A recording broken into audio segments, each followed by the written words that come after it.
l'association des motards, accompagnée de l'autorité urbaine Sandouza Mutunda, a été ce lundi 26 janvier 2014 autour du ministre provincial de l'Intérieur, Juvenal Goma. L'objectif de cette rencontre était de résoudre le conflit de gestion caractérisant depuis un certain temps ces deux associations des motards. Vous aurez des précisions au cours de cette édition. On parlera également de ce jeune homme retrouvé mort ce lundi 26 janvier 2014 le long de la rivière Kilobelo. Nous sommes dans la commune Kampemba. Ce jeune homme aurait trouvé la mort après une dispute avec l'un de ses amis. Et la pointe de discorde serait une dette de $30. D'autres précisions également au cours de cette édition du journal de la Poste. Bonsoir à tous. Encore un note de marque. Il s'agit de l'ambassadeur du Bénin qui a été reçu par le ministre provincial de l'économie, Christian Mondossi Makabulo. Cette fois, le ministre provincial de l'économie avait affaire à Gisèle Ballet du Bénin. Leurs échanges se sont axés sur la projection d'un partenariat d'affaires avec les hommes d'affaires œuvrant dans la province du Katanga. Les détails dans ce reportage signé Évariste Patrick Kabuto. Les membres de la FEC Katanga pourraient entreprendre un partenariat d'affaires avec la République sœur du Bénin. Gisèle Ballet Médégan, ambassadrice extraordinaire plénipotentiaire béninoise, a discuté des grandes lignes de ce partenariat avec Christian Mondossi Makabulo, ministre provincial de l'économie et commerce. Après son contact avec le gouverneur de province ainsi que quelques ministres provinciaux, elle tenait à en faire part ainsi que recueillir l'avis de Christian Mondo pour la petite et moyenne entreprise avant la matérialisation du projet. C'est souhaitable que nous créions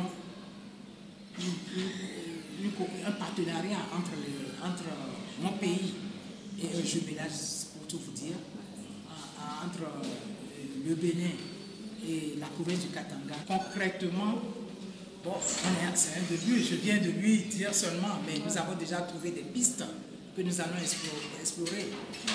Bon, nous allons voir avec la Fédération des entreprises du Congo. On va essayer de les mettre ensemble avec la CCIB, la Chambre de commerce et d'industrie du Bénin, pour voir ensemble un cadre de coopération entre ces deux institutions. Parce que les investisseurs, les entrepreneurs des deux côtés, pour qu'ils puissent échanger et se côtoyer, quoi, et travailler ensemble. Il va sans dire que rien que pour l'an 2014, c'est à peu près le 4e ambassadeur qui manifeste le vœu de rencontrer Christian Mondo pour appuyer, soutenir et accompagner les actions du gouvernement Katumbi. La concrétisation des 10 projets reste très attendue des Congolais.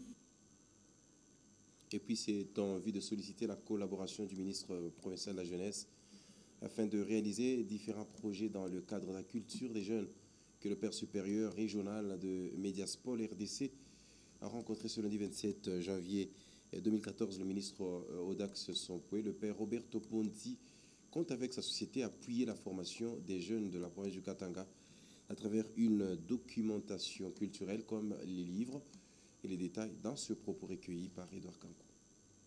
Je voudrais souligner l'engagement du ministre envers des possibilités de collaboration avec la société Saint-Paul qui peuvent nous aider et aider toute la province du Katanga à évoluer dans plusieurs domaines. Nous avons nos qualités, on peut dire ça, nos expertises, et nous voulons mettre ça à disposition de la province pour aider la population à comprendre davantage des projets culturels, surtout pour la jeunesse, pour avoir des outils qui ne sont pas seulement des livres, des imprimés, mais des projets pour évoluer ensemble et à partir de nos capacités, nos expériences ici au Congo, aller dans une nouvelle forme dans la réalité de la communication, de la culture, de l'environnement. Ça, c'est l'envie du ministre et nous appuyons ces projets et nous sommes prêts pour collaborer avec lui.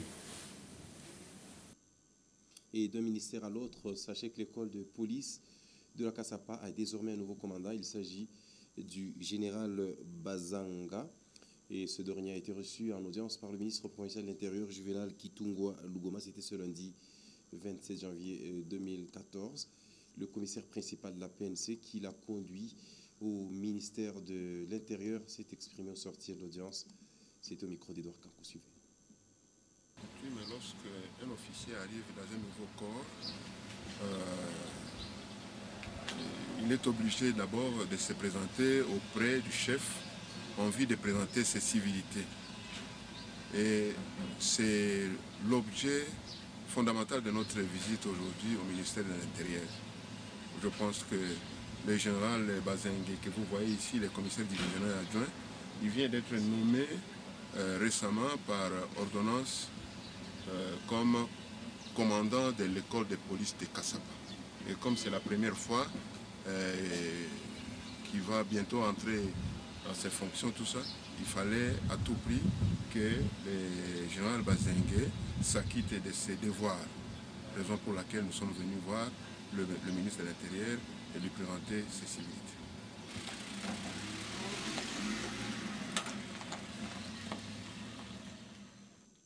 Et sachez également que le ministre provincial de l'Intérieur et Sécurité, Juvenal Kitungwa Lugoma, a mis autour d'une même table les deux associations des motards, à savoir la SEMCO et la LITEMCAT. Objectif résoudre, je l'annonçais en titre, le conflit de gestion qui caractérise ces deux associations des motards. A été associé à cette réunion l'autorité urbaine Jean-Oscar Sangouza Mutunda ainsi que le chef de division urbain des transports. Les détails dans ce reportage. Ils se disputent la gestion des motocyclistes à Lubumbashi. Il s'agit des deux associations des motards, à savoir la SEMCO, Corporation des exploitants taxi-moto du Congo, et la LITEMCAT, Ligue des taximens exploitants moto du Katanga. Pour mettre de l'ordre dans ces secteurs, le ministre provincial de l'Intérieur a reçu ces deux associations en présence du maire de la ville et du chef des divisions urbains. Juvenal Kitungwa a écouté religieusement les doléances des deux parties qui s'accusent mutuellement d'être à la base du trouble de l'ordre public. Jean-Oscar Sangouza, autorité urbaine, livre ici l'essentiel de cette réunion tripartite. Aujourd'hui, son Excellence, le ministre de l'Intérieur, nous a réunis. C'était normal que nous puissions nous conformer aux instructions du ministère national de l'Intérieur qui recommande à ce que les motards soient organisés conformément à la loi. Donc les motards doivent être identifiés. Les motos doivent porter les plaques d'immatriculation, les motards doivent avoir leur casque. Donc tout ce qui est tout autour de la réglementation en ce qui concerne les transports en commun. Dans son adresse aux responsables des motocyclistes, le patron de l'Intérieur et Sécurité en province a fait la restitution de la rencontre du ministre national de l'Intérieur avec tous les ministres provinciaux de l'Intérieur sur la réglementation des taxis-motos au pays. Par la présence de la desserte en eau potable dans la ville de Lubumbashi. Et sachez que le cheval de bataille du gouverneur de province, Moïse Katumbi Tchapoué, demeure l'amélioration de la desserte en eau à travers la capitale cuprifère. Les quartiers Bruxelles et Simon, nous sommes au quartier Gécamine dans la commune de Lubumbashi, bénéficieront dans les tout prochains jours de la pose d'une nouvelle tuyauterie et d'environ 26 km de raccordement. Le projet va concerner les communes de Lubumbashi, Maurice Mazel. Le gouvernement provincial du Katanga, avec à sa tête l'honorable Moïse Katumbi Tchapoué, s'y préoccupe au jour le jour de l'amélioration de la desserte en eau potable de la population. Une large réunion a eu lieu à la mairie de Lubumbashi en présence du maire adjoint Clotilde Moutita, à laquelle se sont joints les partenaires en vue d'annoncer au public la matérialisation de la pose de nouvelles conduites d'eau devant les parcelles. Toutes les communes de Lubumbashi vont bénéficier de ce nouveau raccordement de conduite de l'eau potable. Le maître d'ouvrage de cette campagne qui vise à améliorer la desserte en eau des Louchois est le gouvernement provincial du Katanga.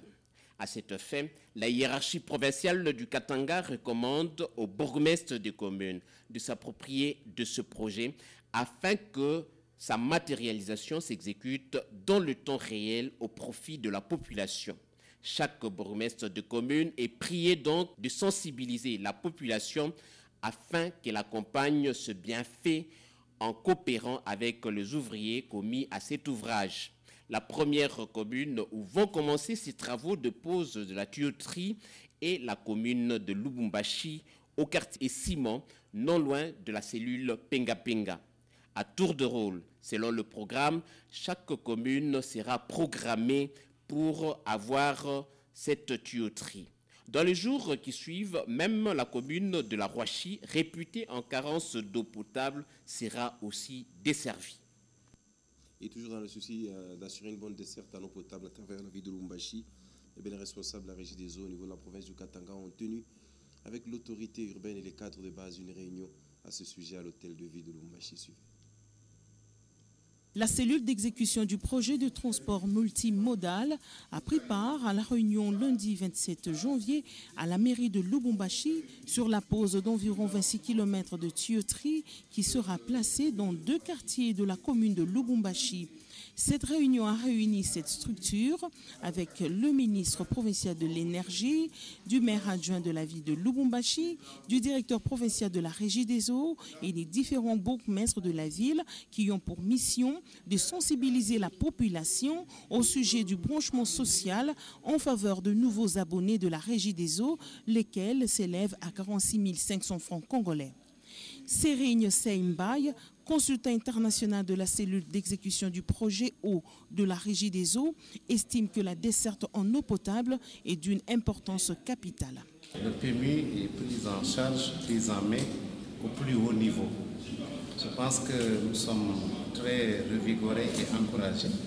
Savoir que depuis des années, nous venons et repartons, mais aujourd'hui, les choses commencent à être visibles. Cette visibilité ne doit pas tomber simplement au niveau des discours, comme disait son Excellence M. le ministre, mais doit être traduit par de l'eau au robinet pour la population du Katanga. Je pense que nous sommes en train de poser des conduites, des canalisations. Nous allons très bientôt commencer à connecter les populations. Les choses sont claires dans le process.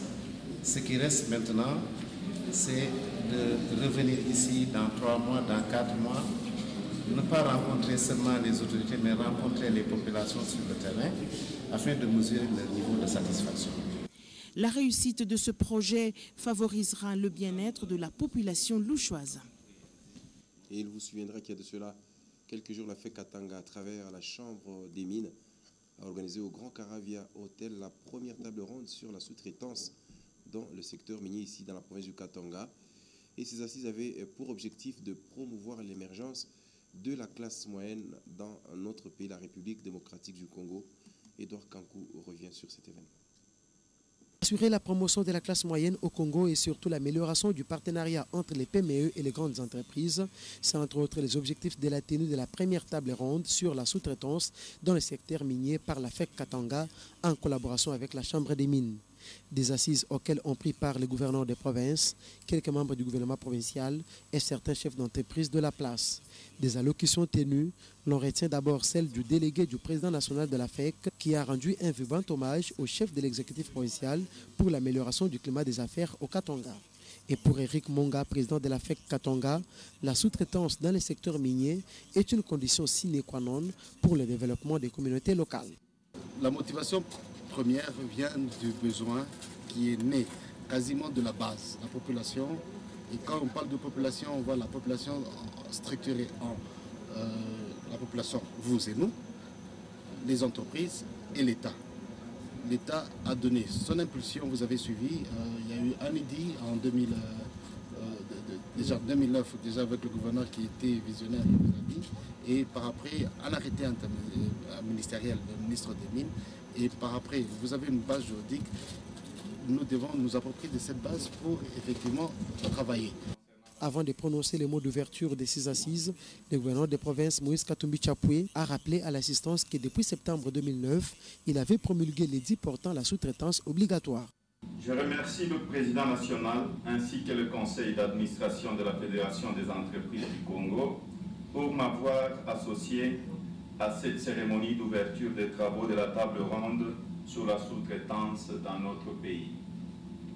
Je voudrais souligner ici, à l'instar du président national de la FEC, toute l'importance que revêtent la paix et la sécurité de personnes et de leurs biens qui sont indispensables pour un développement harmonieux de la vie socio-économique. Je profite de cette occasion pour rendre un hommage déférent au président de la République, son Excellence Joseph Kabila Kabange, qui, outre son engagement inlassable pour la restauration de la paix dans notre pays, a clairement exprimé sa vision d'assurer l'émergence d'une classe moyenne nationale par la promotion des entreprises congolaises. Patrick Mouland, premier vice-président de la FEC Katanga, a planché sur l'état des lieux de la sous-traitance et la mise en place de la plateforme du monitoring. Il est arrivé à la conclusion selon laquelle beaucoup de grandes entreprises privilégient la sous-traitance internationale au détriment des celles nationales. Pour renforcer plus les capacités, les participants se sont regroupés en commission et ont amorcé les travaux en atelier.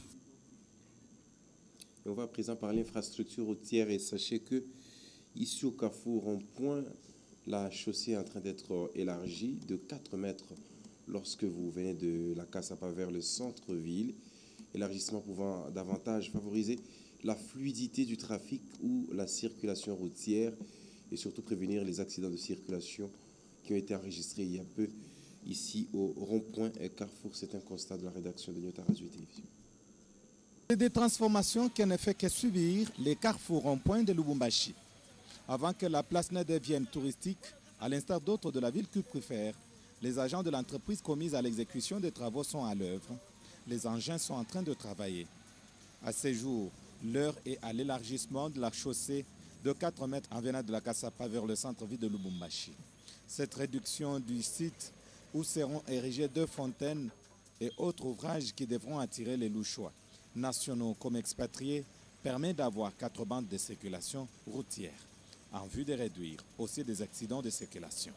Les conducteurs qui empruntent souvent ces tronçons en sont contents.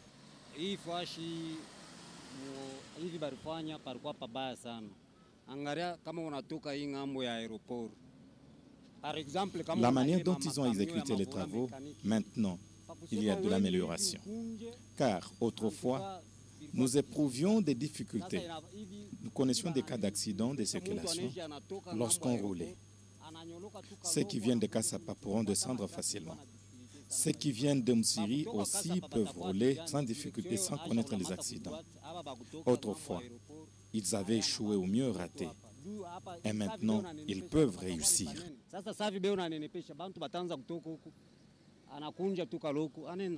Si les comédiens mortels estiment que l'accident mortel de novembre 2013 était dû à l'étroitesse de la chaussée, des sources proches des exécutants des travaux, elles, ne sont pas du même avis. Toutefois, les travaux de ces lieux qui deviendra aussi touristique prendront fin incessamment. Les fontaines qui seront érigées pourront être de 5 mètres de diamètre et 4 mètres de hauteur. Mais pour les Louchois, l'élargissement de la voie réduira peut-être les accidents de circulation souvent enregistrés sur ces lieux. Et à l'enseignement secondaire et professionnel, sachez que l'heure est au préparatif des examens du premier semestre. Examens qui vont débuter le 6 février prochain. Et pendant cette période, les élèves sont en train de procéder à la révision ainsi que à la résolution de certains exercices qui ont été difficiles lorsque les professeurs étaient en train de dispenser les cours. Voici ce reportage de Jean-Paul Manimba. Les élèves du secondaire se préparent à affronter les examens du premier semestre et dans plusieurs écoles de Lubumbashi, ces élèves sont en période de révision et hors session. Période qui va du 27 au 31 janvier et dans d'autres écoles, c'est du 27 au 1er février. Mais selon le calendrier scolaire édition 2013-2014, ces épreuves du premier semestre débuteront le 6 pour s'achever le 13 février 2014. Cependant, les chefs d'établissement demandent aux parents de s'acquitter de frais scolaires avant le 6 février pour permettre aux enseignants de toucher leurs primes correctement. Nous avons déjà écrit aux parents. Nous demandons aux parents de s'acquitter pour ne pas pénaliser les enfants. Nous n'avons pas l'intention de chasser les enfants. Ça ne nous fait pas plaisir parce que c'est un travail double que nous devons effectuer. Nous voulons que les parents s'acquittent de leurs devoirs avant le début des examens. Pour certains chefs d'établissement, jusque-là, le calendrier est respecté et les élèves de 6e des humanités estiment que le cours évolue normalement. Un reportage de Fanfan bien rendu par Karine Kabongo. On parle santé à présent. Et disons un mot sur la lèpre, cette maladie dont la lutte est célébrée tous les 26 janvier à l'échelle mondiale. Elle rend infirme l'organisme humain et a été considérée dans les temps anciens comme un mauvais sort. Présentement, la prise en charge des lépreux est assurée à Capolo et Mission. Les détails dans ce reportage de Lumière Moussaou et Patricia Naismok. Souvent constatée chez les jeunes et adultes de 20 à 40 ans et plus, la lèpre est une maladie chronique et très contagieuse qui attaque les nerfs périphériques, la peau et l'organisme humain. Dans les temps anciens, elle était considérée des maladies impures. Actuellement, des mesures structurelles sont prises par des spécialistes en médecine pour la prise en charge des lépreux. Par ailleurs, on distingue deux types de lèpre. C'est une maladie qui a été découverte par un Norvégien qu'on appelle Ansens. Alors, c'est une maladie que l'on considérait jadis comme impure. Donc, lorsqu'une personne contracte cette maladie, elle était d'office écartée de la société, mis en quarantaine, parce que c'est une maladie qui est très contagieuse. Mais nous avons deux formes dans la survenue de cette maladie. Il y a la forme que nous appelons lépromatose et la forme de lèpre tuberculoïde, qui est la forme la plus sévère de la maladie, mais elle est moins contagieuse. Mais nous disons que les individus sont généralement contaminés dans leur jeune âge, soit qu'ils ont eu à inhaler les postillons, donc soit les sécrétions, comme je viens de dire, d'une personne qui a été contaminée. Au Katanga, les malades de la lèpre sont mis en quarantaine à Capolo et Mission pour des traitements minutieux. Pour cette maladie, aujourd'hui, nous pouvons bien le prendre en charge. Donc c'est une maladie qui est traitable et curable aujourd'hui, mais souvent ça laisse des séquelles qui sont très fâcheuses. Entre autres, l'individu peut être amputé de ses membres, de ses doigts, et là on peut corriger par l'usage de prothèses. Étant une maladie très proche de la tuberculose, il s'avère donc impérieux de renforcer des mesures hygiéniques des populations. Et cette note tout à fait triste, je l'annonçais en titre, un homme a été retrouvé mort tôt le matin de ce lundi 27 janvier 2014 à côté de la rivière Kilobelobé. Nous sommes dans la commune Kampemba et selon les témoignages recueillis sur place, la victime aurait été tuée par son ami après une dispute autour de $30 américains. Et le présumé meurtrier a arrêté et réfléchi entre les quatre murs de la police où il se serait réfugié afin d'éviter la justice populaire. Les détails dans ce reportage que vous suivez. C'est une dispute autour de $30 entre deux amis qui serait à la base d'un cas de meurtre à la commune Kampemba. La scène se déroule précisément près de la rivière Naviundu, prolongée du côté de quartier Kilobelobé, où M. James aurait succombé des suites des coups qu'il aurait reçus de son ami Bruno la nuit du 26 janvier. Nous nous sommes battus pour le problème de partage de $30 américains. On nous a départagés, puis j'étais parti 17 ans.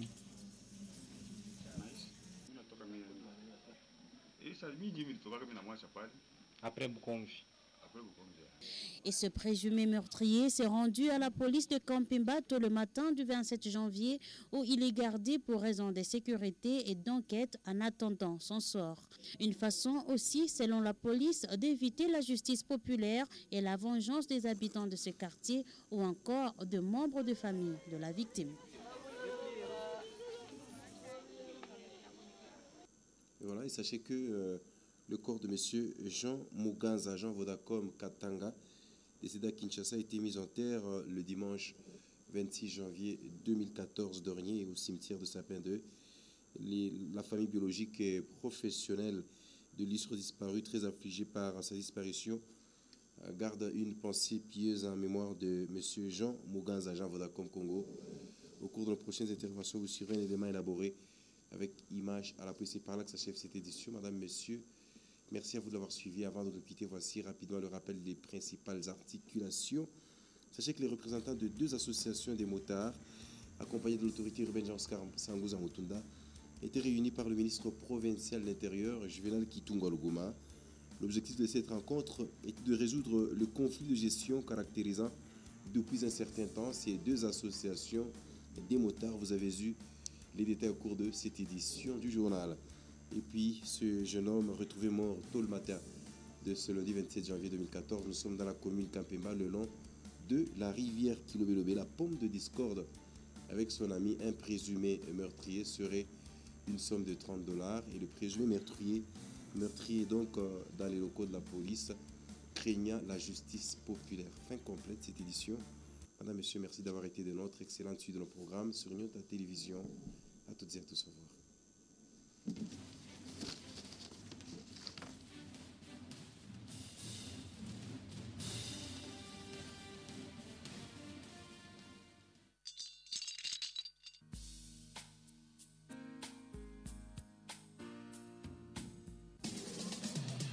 Programmation musicale, voice track, gestion publicitaire. Nyota FM. Et un support technique, c'est sur Nyota.